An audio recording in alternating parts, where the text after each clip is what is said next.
Well, for Tennessee in 10, it's our look at what's making news across the state. We begin today out in West Tennessee.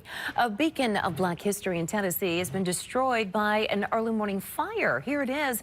The Claiborne Temple in Memphis was an epicenter during the Civil Rights Movement.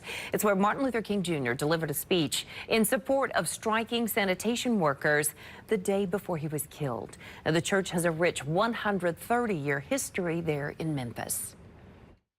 This building is irreplaceable. It's 130 years of this city's history and a really important part of global history. Sanitation workers strike, obviously. Second Presbyterian built this church, obviously, as part of their history. But I'm also just thinking about all my friends who are grandchildren of sanitation workers who were striking, or the woman who I met a couple weeks ago who was ordained here, who lives in Nashville, all the people who have been married here, all the people who have pastored here. Fire officials say the fire at the temple started around 1:30 this morning. Also in Memphis, a late-night shooting at a restaurant. Memphis police say gunfire was reported. This was around 10 o'clock at Las Islas Marias there on Perkins Island. We know that road there. Police confirmed 3 people were taken to the hospital with injuries, and at last check, they were all in critical condition. And we now know the names of the 3 people killed in a plane crash in Tennessee. Officials say they were from Alabama. It happened Saturday in White County near the Upper Cumberland Regional Airport. Officials say the pilot, Jonathan Braun, Dylan Davis, and his wife, Kelsey, were on board. Online flight records show the plane had flown to Shelby County, Alabama, and then back to Tennessee before that crash.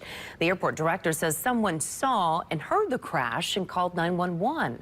This is now the 3rd plane crash in Tennessee this year, and even though we've been hearing more about crashes, experts say deadly aviation accidents are still rare.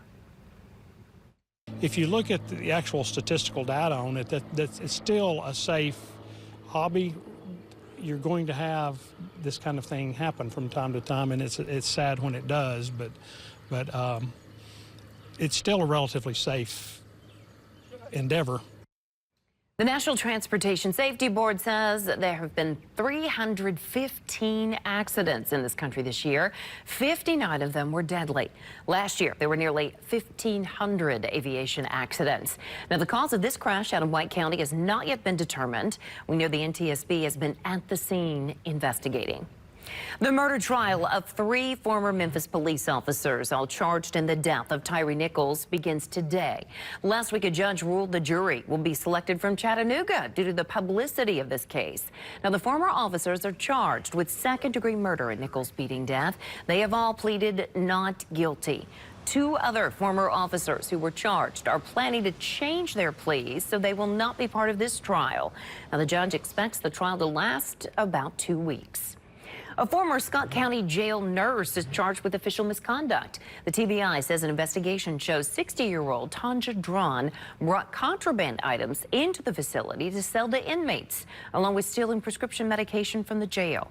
She is now charged with 1 count of official misconduct and 1 count of theft. An 18-year-old was arrested in connection to deadly double shooting. This is out near Booker T. Washington High School in Memphis. The 2 people who died were identified as students of the high school. Police say Valdemar Patterson is charged with 2 counts of first-degree murder, and that shooting happened last Thursday. Patterson is expected in court tomorrow. Police say they're searching for 2 other suspects in this case. More than 400 Tennessee workers are facing layoffs as a car part maker prepares to close 2 of its locations for good. This affects plants in both Henderson and Murray counties. Adient Facilities has factories in both locations where they make automotive seating systems. Both factories started laying off employees a week ago, and both will shut down for good at the end of June. The factory in Murray County is unionized, but the one in Henderson is not. State agencies and union representatives are working with Adient right now to help workers affected by those layoffs. Tennessee in 10 streams each weekday morning right around 8 o'clock. You can watch it in the WSMV4 News app or on all major streaming platforms.